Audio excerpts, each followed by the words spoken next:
For today's little adventure, we are reading The Wonderful Wizard of Oz, Chapter 13, The Rescue.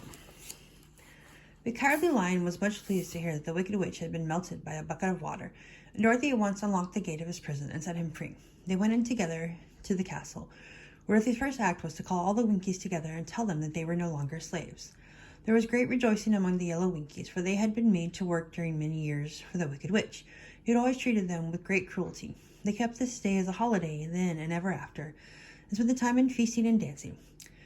"If our friends the Scarecrow and the Tin Woodman were only with us," said the Lion, "I should be quite happy." "Don't forget you suppose we could rescue them?" asked the girl anxiously.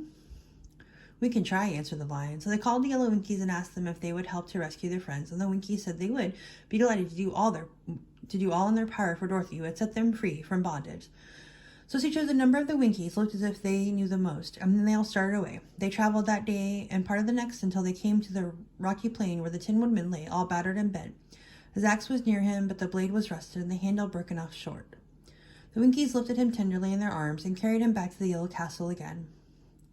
Dorothy, shedding a few tears by the way of the sad plight of her old friend, and the Lion looking soberly sorry. When they reached the castle, Dorothy said to the Winkies, "Are any of you people tinsmiths?" "Oh, yes, some of us are very good tinsmiths," they told her. "Then bring them to me," she said, and when the tinsmith came, bringing with them all their tools and baskets, she inquired, "Can you straighten out those dents in the Tin Woodman, and bend him back into shape again, and solder him together where he is broken?" The tinsmith looked at the woodman over carefully, and they answered that they thought they could mend him so he would be as good as ever. So they set to work in one of the big yellow rooms of the castle, and worked for 3 days and 4 nights, hammering and twisting and bending and soldering and polishing and pounding at the legs and body and head of the Tin Woodman, until at last he was straightened out and into the old form, and his joints worked as well as ever. To be sure, there were several patches on him, but the tinsmith did a good job, and as the woodsmith was not a vain man, he did not mind the patches at all. When at last he walked in Dorothy's room and thanked her for rescuing him, he was so pleased that he wept tears of joy, and Dorothy had to wipe every tear carefully from his face with her apron so his joints would not be rusted.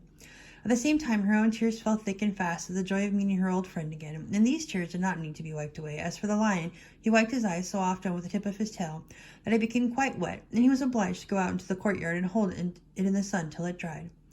"If we only had Scarecrow with us again," said the Tin Woodman, when Dorothy had finished telling him everything that had happened, "I should be quite happy." "We must try to find him," said the girl.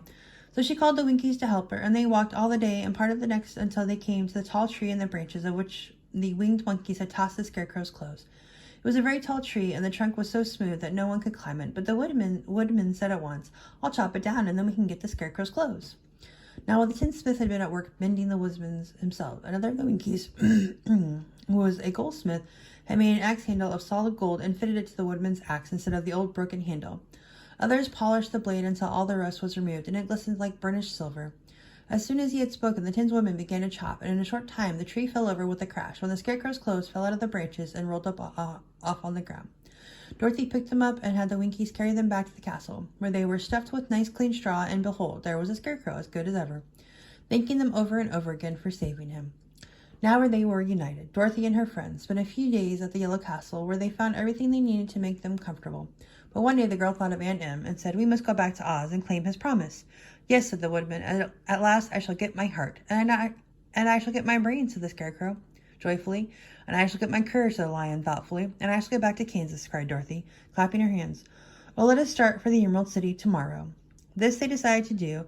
The next day they called the Winkies together and bade them goodbye. The Winkies were sorry to have them go, and they had grown so fond of the Tin Woodman that they begged him to stay and run over them in the yellow land of the west. Finding they were determined to go, the Winkies gave Toto and the Lion each a golden collar, and to Dorothy they presented a beautiful bracelet studded with diamonds.